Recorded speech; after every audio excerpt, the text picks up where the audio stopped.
We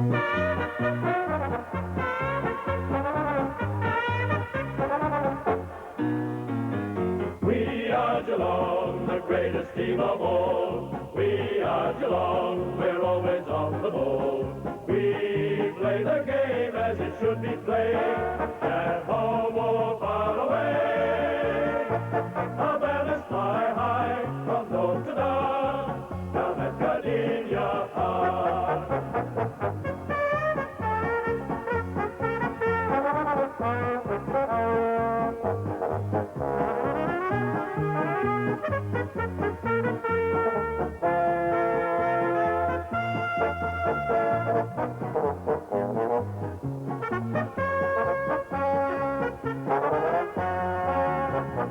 We are Geelong, the greatest team of all.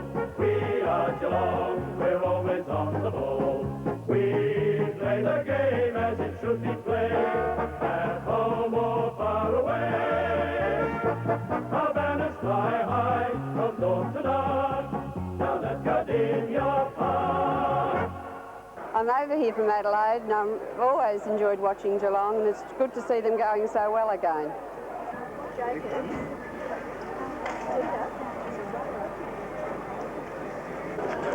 Jennings, did you get a record?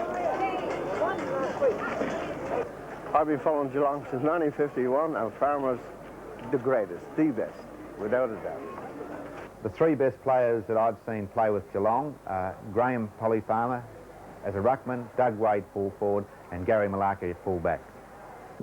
The player I greatest admire would be Graham Polly Farmer, because when I first came to the club, he was captain of the club, and he was a player that I'd read about as a boy, and just to think that I'd been actually training with him was a great thrill for me.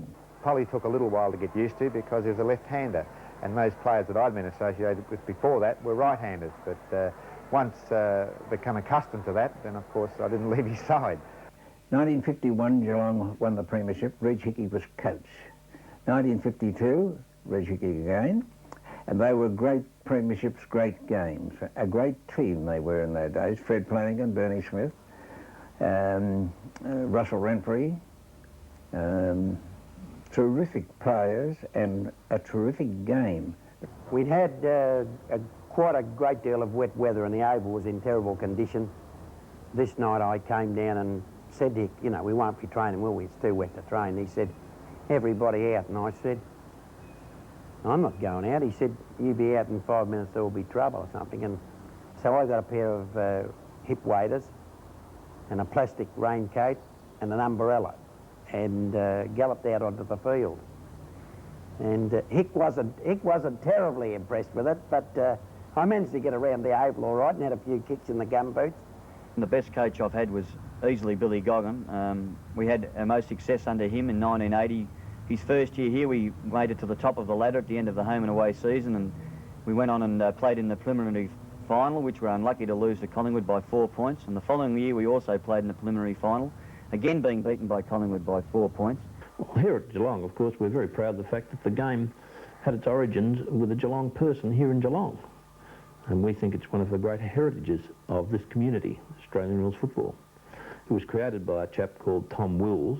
Gold had been discovered in Ballarat, and people from all countries in the world came through Geelong on the way to the diggings.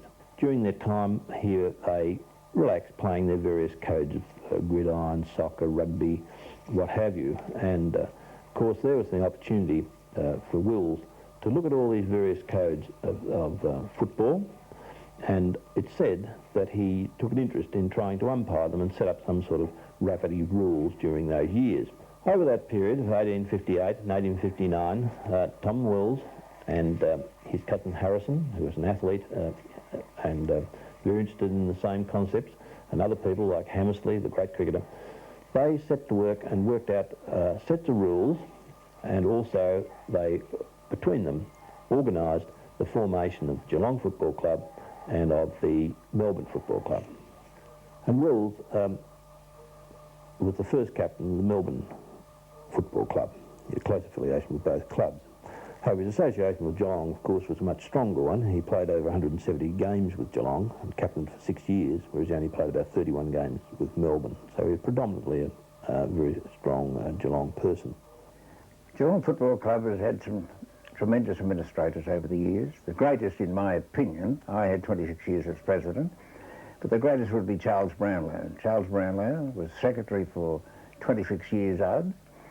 He was a player, played in premierships. Before the league was formed, he was a delegate to the Victorian Football League, and he goes down to, in my memory, as the greatest administrator of all times of any league club. Charles Brownlow, back in the early 80s, was a young player who rose to captain of the Geelong side for a year, and of course as such in those days was a coach. And one of the contributions that Charles Brownlow was responsible for, that's not widely known, that in the early days of football, position play was hardly known at all. And Charles Brownlow, when it was noticed that some of his players were accused of, as they call it, hanging out. And after a little while, it was then observed by the opponents that these players who were hanging out were scoring goals. And from there was born the concept of half-forward flankers. Charles Brownlow, after he gave up football, he became secretary of the Geelong Club in 1888, and he stayed there as secretary for all those years, right up until his death in 1924. He was an outstanding administrator, and of course, after his death, the Charles Brownlow Medal was struck, which of course was won by Geelong player Karji Greaves in his first year. 1924, the first year of the Brownlow Medal, was won by Karji Greaves. Karji was the first winner. The Victorian Football League sent him to America in 1925 to teach how to kick. Incredible, but he was one of the greatest players I've seen. They played in Cryer Oval in those days. And Karji Greaves was a Geelong College boy, and the Geelong College has supplied many footballers to Geelong. In 1925, Geelong was their first premiership. It was one of those days that was wonderful for Geelong. It was the greatest thing that could ever happen. They travelled by train in those days, and when they returned to Geelong after winning the premiership against Collingwood, they were carried shoulder high. Cliff Rankett was captain and coach.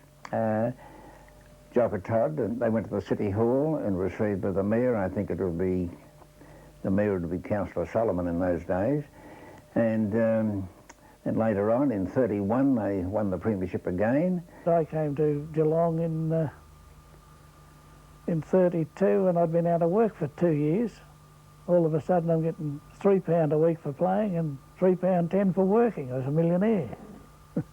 In that 32 side, we had a playing coach, one of the best footballers that's ever played the game in Reg Hickey, a wonderful man to be playing under because he knew how to handle everybody. He could get the best out of the most difficult person to deal with, you know, as a player to deal with. That 31 side was a great side, a lot of good players. Hickey, Hardiman, Collins, Maloney, Quinn, all good players. Geelong pulled out of the league in 1941 due to the war. Back in my early stages of 1944-45, when Geelong was returning to the Victorian Football League being absent, they were challenged to be not admitted. And several clubs did not. Essendon was very prominent about it. They believed that Geelong was out and should stop out and it be metropolitan only. We didn't have any footballers at all. There was no football in Geelong, and several of us, Len Metherall and myself and one or two others, we were down the street, down the main street, Mooraville Street, on Friday night, which was late shopping, and we just pulled any big bloke up that looked like he might be a ruckman, and we invited him to have a go, and any other people that looked like they could play football, which meant that we didn't have a football team at all. We just got beaten by 20 goals week after week until 1947 we started to pick up a bit, 48, 49, 50 we in the finals. And then went on to win 51 and 52 premiership. The most important thing was that I knew from when I was about 5 that I was going to be a league footballer. That's all I ever wanted to do. So when I decided to come to Geelong, fortunately they were at a very low ebb. I think they'd won 3 games in about 3 years or something. And the first year that I landed here, I came with 2 other footballers. One, probably the best footballer I'd seen until Marshall and Farmer started to play, and that was Bernie Smith. He came across from Adelaide, and Bruce Morrison came also in 1948. And the 3 of us won the best and fairest top 3 awards in the club. 51 side had great players. Fellas like Tom Morrow, Bob Davis, champion footballers. Bob Davis, probably the best half flanker that ever played the game, in my opinion. Bernie Smith was a fantastic player, could play in any position, could have played full forward if he wanted to, but he was a great mark, beautiful kick, never lost possession of the ball wherever it was, and I think he well deserved to win the medal, and in fact would have won the medal the next year had he not hurt himself. And I think he missed something like 11 games and still ran 2nd or 3rd in the medal. He was a magnificent player, Bernie Smith. The coach, Reg Hickey, was a great personality. He came from the country, Berrigan, the Cressy or that particular league, and he was associated with Geelong over many years as a coach and later as a committeeman. We had a great coach, certainly in Reg Hickey in 51, plus the fact that we had Bruce Morrison at full-back, Johnny Hyde at centre-half back, in the centre Dougie Palmer, Fred Flanagan at centre-half forward, and at full forward we alternated a little bit, but we had Gannin in there. We had great rucks and great ruck rovers. Leo Turner, Michael Turner's father, who's been captain of the club, played on the wing. We had a smashing half-back line in Middle Miss and John Hyde and Jeff Williams. We also had Bernie Smith in the back pocket. I remember well taking a stockwick out to training one night to give to him because I thought he had been training us too hard, and he did whip us quite a bit with it, you know, one of those big heavy bull whips. Reg Hickey would be paid £12 a week, and when we doubled it in 52 he wanted to give some back. But today it's changed, so you change with it, and I'm not against them getting money, but I'd say where does it come from? So you need sponsors, you need marketing divisions, all sorts of things to return the money to make you solvent. We had a most successful career. It was just incredible. We won premierships, we won the Brownlow, we won the goal kicking, we won 26 consecutive games, things that'll never be equalled at all. And this ground used to just fill up every Saturday just to see Geelong play. So it really was, for me, it was a dream come true, and I wouldn't have it changed for anything in the world. Bob Davis was an effervescent player, and he carried that over into his coaching, and he developed players' confidence and enthusiasm, and whenever you're around Bob, it was always a great time. I was a great stalwart of Reg Hickey's, and he believed that you just put the best players in the best position, got them fit, kept them happy, and put them out in the field. And that's exactly what happened. I must admit that we had a great many great players. We found fellas like West, Peter Walker, the twins, John Devine, the present coach, Freddie Wooler, the captain, Billy Goggin and Graham Farmer, and of course Douglas Wade at full forward. We really didn't have many weak spots anywhere on the field. In fact, I would say that we nearly all our team were champion players, and we hunted over Victoria, we hunted through Australia for a good team, and that's exactly what we did, and that's exactly what Hickey did in the 50s, and it worked equally as well. We didn't have any problems.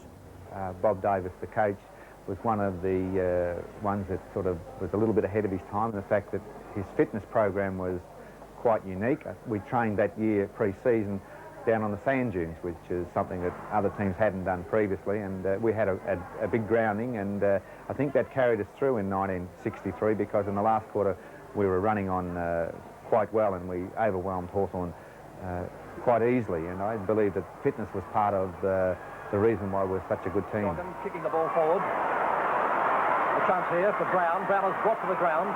Picked up now by Hines. Here's a show as Hines gets his boot to the ball, comes along, kicking towards goal. Another goal to Geelong, and Bob Davis is jubilant. The second goal by Hines. The messenger has gone out to speak to Nalder as Stuart Lord takes the mark and holds up that attack and finds Routley on the wing. Routley's got it on the centre wing for Geelong. He's on top of your end since half-time. Kicks up towards the half-forward line looking for Sharrock, and he's found him. The boy from Cooleybuck is on the half-forward flank. He drives up towards the centre half-forward position. He's looking for Wade and Wooler, and there's a chance now for Hines. He picks it up. Slam. That's Hines' third goal.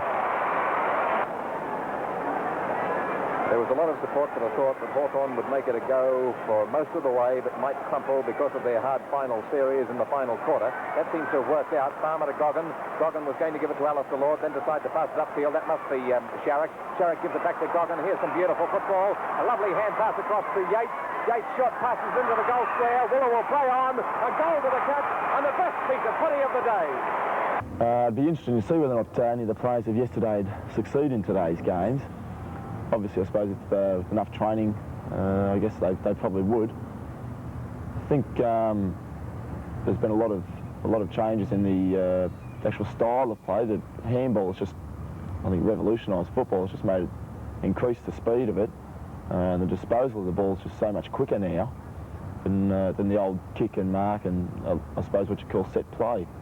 But handball's really made a big change to football.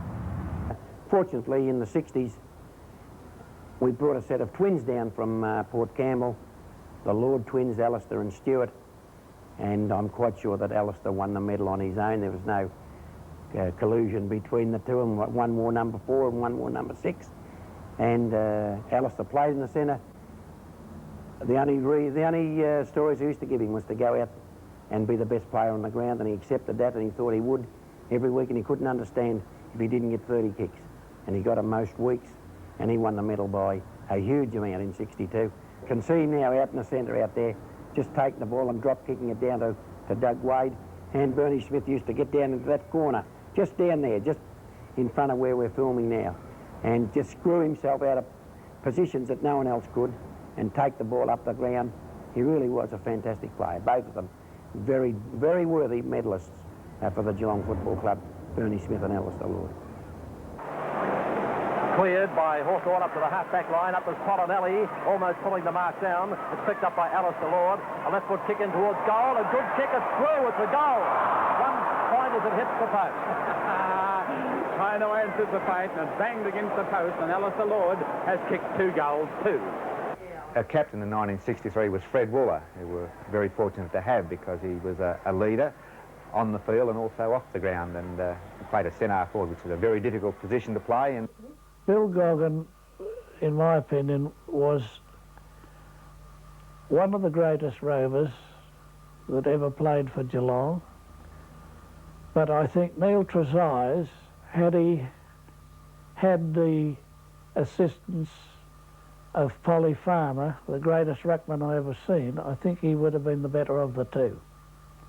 Well, I didn't really expect to be a league player in a premiership side. I thought it was just a battling person that sort of came along and was just worked hard at fitness and got in with good players, and also had good help with different people that encouraged me along the way, and that just developed as I went. But I don't think that players these days would have trained any harder than what I possibly did, and also other players like Graham Farmer who trained every day, and such is the case myself. We trained every day. Well, 63 is naturally the most outstanding year in my mind because of the fact we did win the premiership, but also it tends to be relatively lucky, I feel, because if we had a loss to Hawthorn, which was the last game we played, at Hawthorn we'd finished 5th. But we did actually win the game and finish 2nd. And I think, as people recall, that playing Hawthorn at Hawthorn out there was extremely hard, and they were the top side at that particular time. And it was a big effort, and also a game that probably most critics thought we might lose, but we won, and we went on and won the premiership from that. The reaction when we were coming home was quite amazing after winning the premiership, because there was cars stretched right along the roads about from 4 or 5 miles back welcoming us back. And we also had a police escort into the town hall, and when we got there were thousands of people, and I don't think any of us really expected that type of thing to happen. And I know we're talking to other players now that we played in that particular time that it overwhelmed us, and it certainly surprised us, and it was a great thing for us as the players. Well, when I was younger, I used to barrack for Geelong virtually all my life, and used to wear a Geelong footy jumper around with number 17 on the back. I used to just about idolise Sam Newman. Not that I'd tell him that.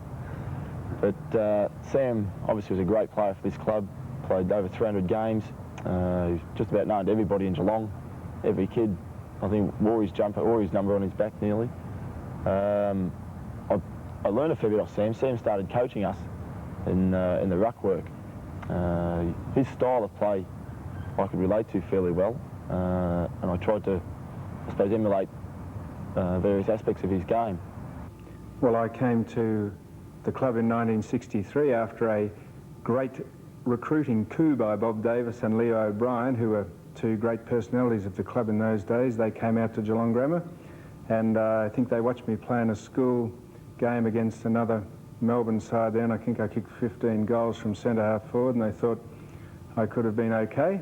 And their recruiting tag and the price that they had to pay for me was to give me a second-hand jumper of Polly Farmer's, which I'd always wanted, and that was how I came to Geelong. That was the signing-on fee for me. Graham Farmer was a professional in every sense as a footballer. He devoted himself to the game, and there was also some sidelights to the game that probably not all spectators did see, but he was also a tough player. In actual fact, he was probably a little bit even worse than that, I'd say some opponents would think. But he would never, ever go into a game not being fully prepared, no matter what the game was.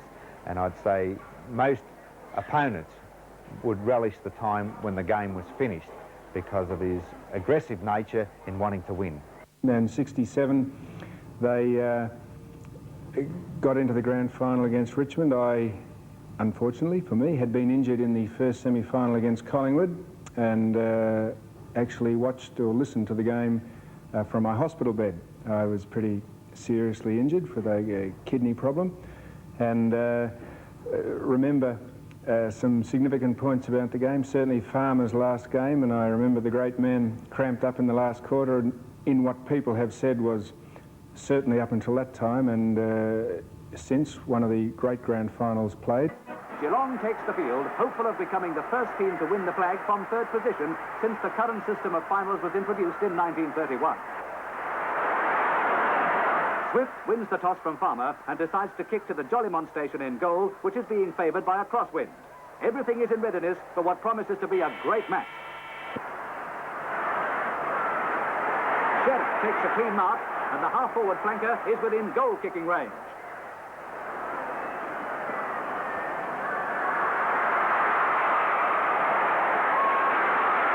Through the centre for the first goal of the match as the Cats leap into their stride.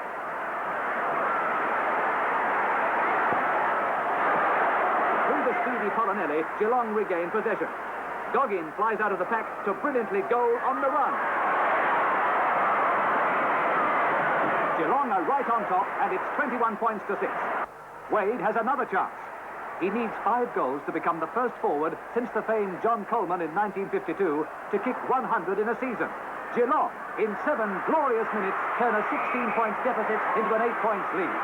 Grabbing the ball in a pack in the outer pocket, Wade kicks her behind as Geelong recapture the lead. These are anxious moments for coach Peter Pianto, who is within reach of his first flag. Geelong stay in the fight. Farmer passing to Costa as they stage a last-ditch attack. Scarlett just fails to mark in front of goal and loses the ball. Ryan grabs it to snap her behind, and the Cats still have a chance. Although Pianto and the Geelong officials know it's a slim one. Grabbing the ball in a pack, Goggin has a long shot, but it's well marked right on the line by Swift. And Geelong's last chance is gone as on Swift's clearing kick, The siren signals the end of a memorable match won by Richmond. 16 goals, 18, 114 points to 15 goals, 15, 105. If there's one thing I remember about any player that I played against or with over the years, over the 18 years I played, was Farmer's amazing ability and capacity to overcome injury and play with injury. I think the first or second game he played for Geelong damaged his cartilage and had a, really by modern standards, a very poor operation performed on it, and he played in really agony most of his career. I mean, his knee used to swell up like a balloon after training and after games, and he just worked consistently and never stopped working on his knee, getting therapy and treatment on it, just to play the game that he loved. And he was a fantastic player, the best I saw by head and shoulders, better than anyone. I know Ted Whitton, Barassi and Nichols spring to mind, but Farmer, just for his physical ability to play and his mental capacity to overcome adversity, was what, to me, made him a complete footballer. Eventually, when he left the club and came back here as a coach, his message was very simple and basic, and I believe that the very first night that we met as a group of players that he was the coach, I can remember him asking us the very simple question, how many of you players have got a football? And I think everybody looked at each other around the room and decided that, yes, as kids we'd certainly keep a football underneath our beds, but as we get older we tend to only train with a footy and not perhaps have it under our beds. So Polly's message was that we had to get a footy quick smart, and of course the property steward lost a few footies very early in that particular season, because we certainly got a footy from beg, borrow or steal sort of situation. But his message was great, and I admire him tremendously, and I believe he's probably the greatest player that's ever played league footy. At the bounce down, blood going high, but Newman taking it, gets a hand pass away to a teammate in Nankervis going through, and that might be a very, very handy goal. Ian Nankervis was a self-made player. He driven himself to great extremes in his preparation, and he lasted for a long, long time, and full credit should be given to him. Played as a rover, played in the back pocket, played as captain for Geelong, played for Victoria, and just was a totally dedicated player to himself and to the game, and Geelong were fortunate enough to have him there. Play on, said umpire Sleep. Picked up and driven away out of the fence by Hawthorn. Newman flies and pulls it down with the opportunity to put Geelong back into attack. They trail by 2 points. Puts it across to centre half forward. And this one, is it paid? Yeah. Pulled in and paid to Harris. Harris's kick up towards full forward. Wade hasn't touched away from him. Nankervis with the opportunity. Umpire Sleep. No worries about this. Playing this one to Wade. Wade has 3 goals on the board for Geelong. Geelong trail by 2 points. 23 minutes gone in the final quarter at Glenferrie Oval. And the Hawthorn fans showing their displeasure at that decision, and a very correct one by umpire Sleep.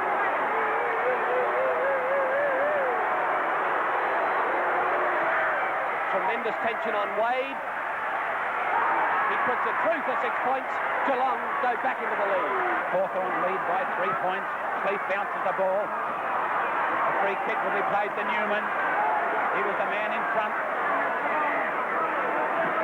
Well, he'll be looking for Wade. It's a drop kick, not covering much distance. Beck is there to get it, and Newell! It's a mark to Newland, and he's no more than 40 yards out. What an effort to get up that high over the top of Beck.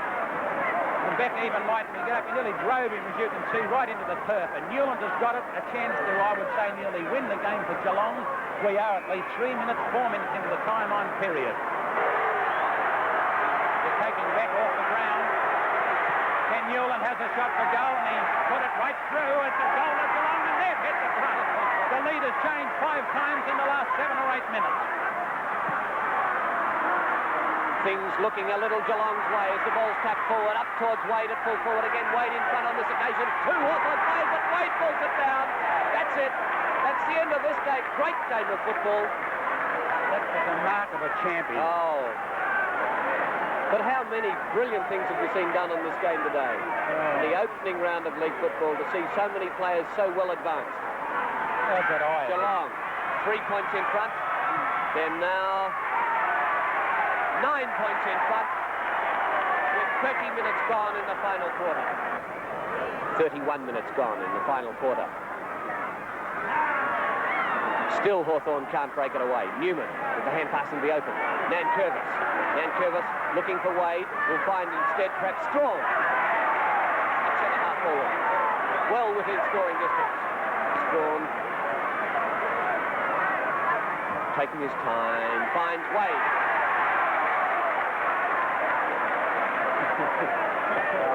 Oh, they came at it from all angles. Nankervis is definitely the man in the mark. Wade has already kicked 5 goals. Hudson has kicked 7. And let's see what Wade can do. He's 45 yards out. Oh, the goal and fire. Wade has come really good in this last quarter. He's kicked 6 goals. I first came to the club in 1974, mainly because I barracked for Geelong all my life, and my father played in the 1951 and 52 premiership sides. And when I first arrived here, my first coach was Graham Polly Farmer, which was very exciting for me because when I was a boy I used to watch him play, and he was one of my idols, I suppose.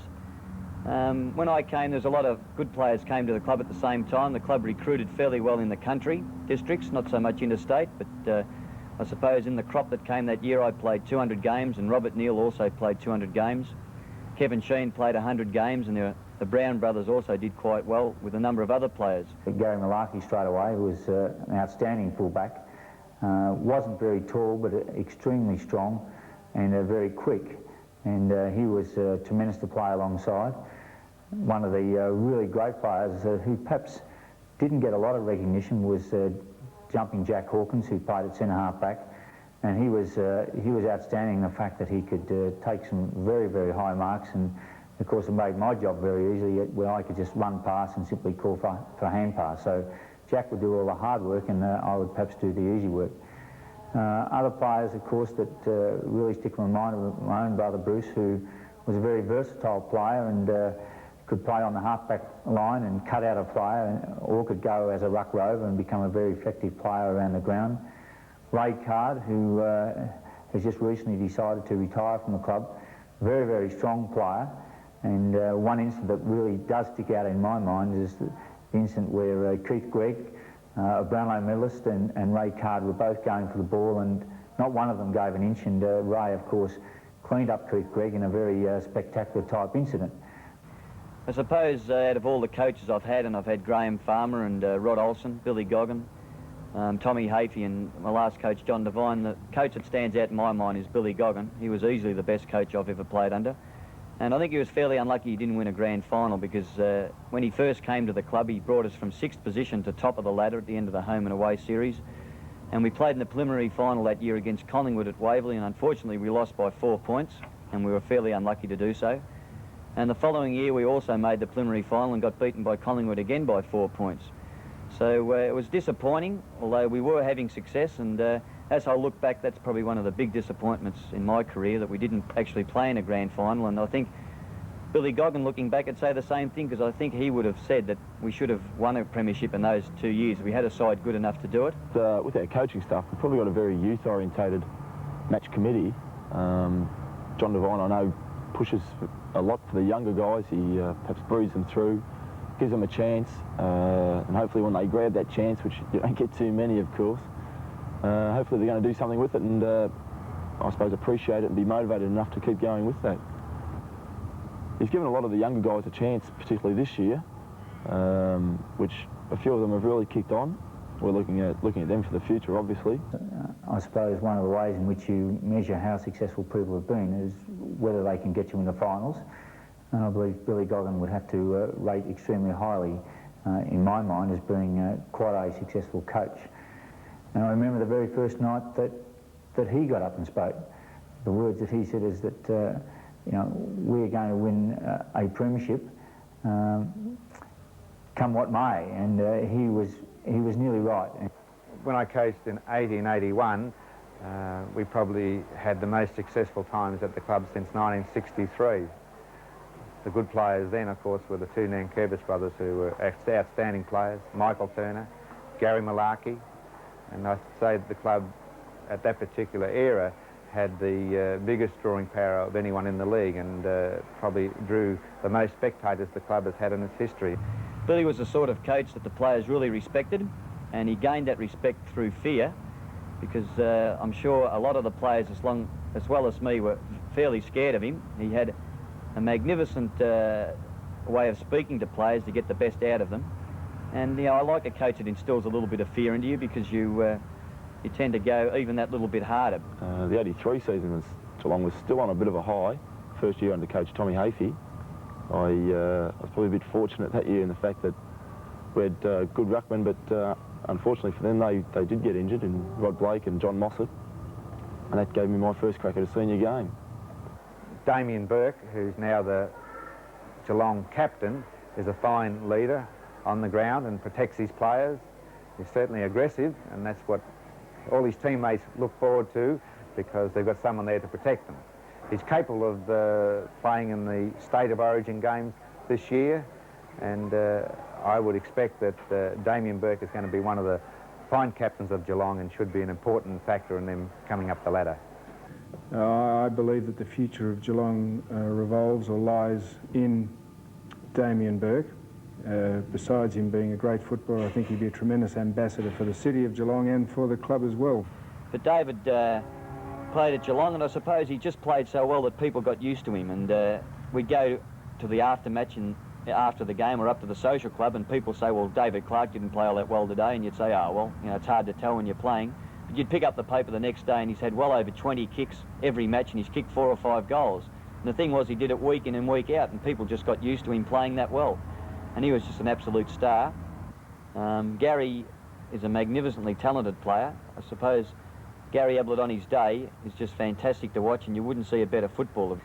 Well, the big thing that happened in 1987 that people remember is, of course, the start of the National League, and on my own mind it was a great move by the VFL, because I think if the game is going to go on to bigger and better things, it has to be played all over Australia. And I think it proved itself this year. I think it was an exciting competition, and as far as Geelong was concerned, it was an up and down year. We had some great highs and we had some very big lows, and I suppose those lows cost us in the end a chance to play in the finals.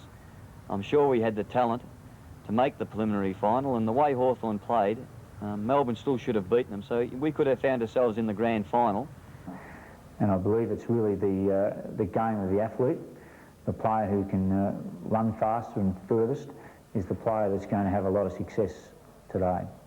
And today, I still could see that though the football's gone national, that's the progress of times. Probably that is right. But the expense today in running a club, it's not only X amount of dollars, it's millions that is needed. And that is one of the biggest problems. Geelong Football Club always has had a special attachment, I think, to players.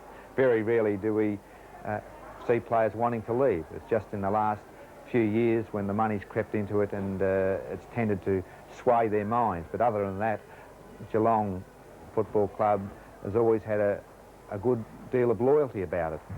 87 team, we had a very young team, perhaps a little bit inexperienced, but I think with the older guys like Mick Turner, who played quite a few really good games this year and may have slowed down a little bit, but he's still a lot faster than anyone else in the league. When I first started playing football, we had some very big players, some clumsy players, a lot of overweight players, and some not so fit. They played on skill alone. But players these days are real athletes. They can run, jump. Their skills are magnificent on both sides of their body. And anyone who suggests that footballers aren't as good, or the game's not as good these days as it was in the past, is kidding themselves. Because, you know, the players are just better trained. They're bigger, faster, as I said, stronger. And they've got great skills on both sides of their body. And sure, the drop kick and that's gone out of the game. But the game, if you watch videos of the game today and the game 5, 10, 15, 20 years ago, there's just absolutely no comparison at all.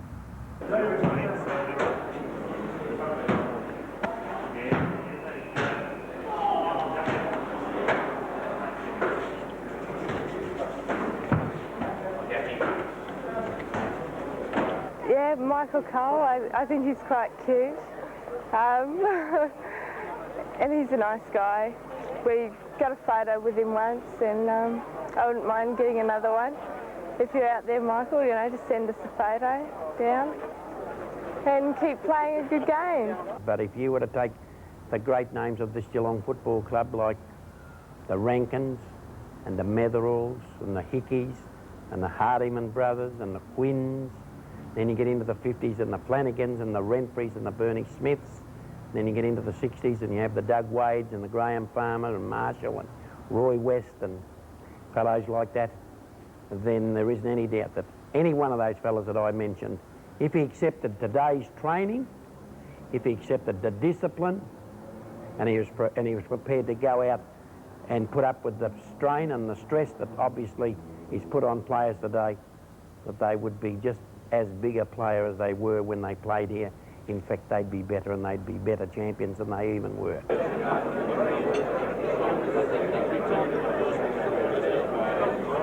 We got beaten. The bloody Swans kept playing their bloody theme every time they got a goal.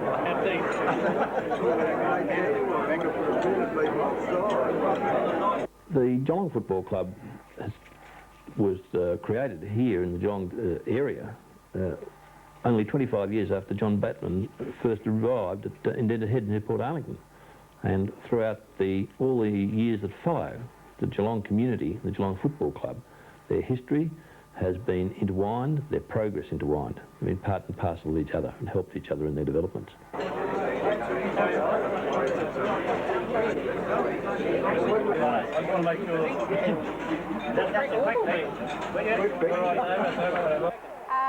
I came today to watch my son play in the Little League. I've always been a Geelong supporter, and it's great to see them winning.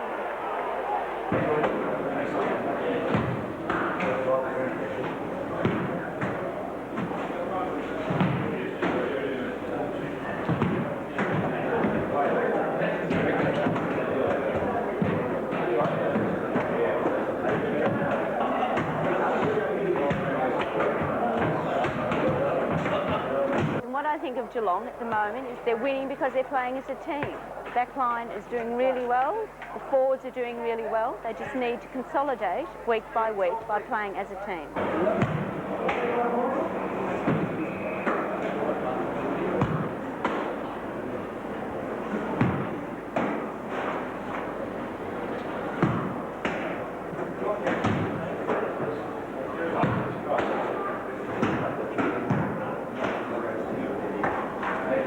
We won some pretty tough games this year. We played some really good games. So obviously the skill quality's there. It's just a matter of now handling the pressure, applying a little bit more experience. And with that, we'll go on and we'll win a lot more games next year. And I'm certain we'll be looking at the finals without a doubt. Come on, the Cats. Come on, the Cats. Let's show them all the way our team can play. Oh, we are Geelong. Let's show them we belong with the greatest sides that ever played a game. So come on, the Cats. Come on, the Cats. We're proud of the blue and the white. We're proud of our name. We'll fight for the right to win. That's the name of our game. When you talk about the footy and you start to reminisce, you think of all the champions we've had, like Hickey, Smith and Flanagan, Pianto, Davis and Tresize, Gunninan, Turner, Renfrey and John Hyde. Then later there was Polly, Wade, Lord and Goggin too, the champions that made you swell with pride. Come on, the Cats. Come on, the Cats. Let's show them all the way our team can play. For we are Geelong. Let's show them we belong with the greatest sides that ever played the game. So come on, the Cats. Come on, the Cats. We're proud of the blue and the white. We're proud of our name. We'll fight for the right to win. That's the name of our game. Come on, the Cats. Come on, the Cats. Let's show them all the way our team can play. For we are Geelong. Let's show them we belong with the greatest sides that ever played the game.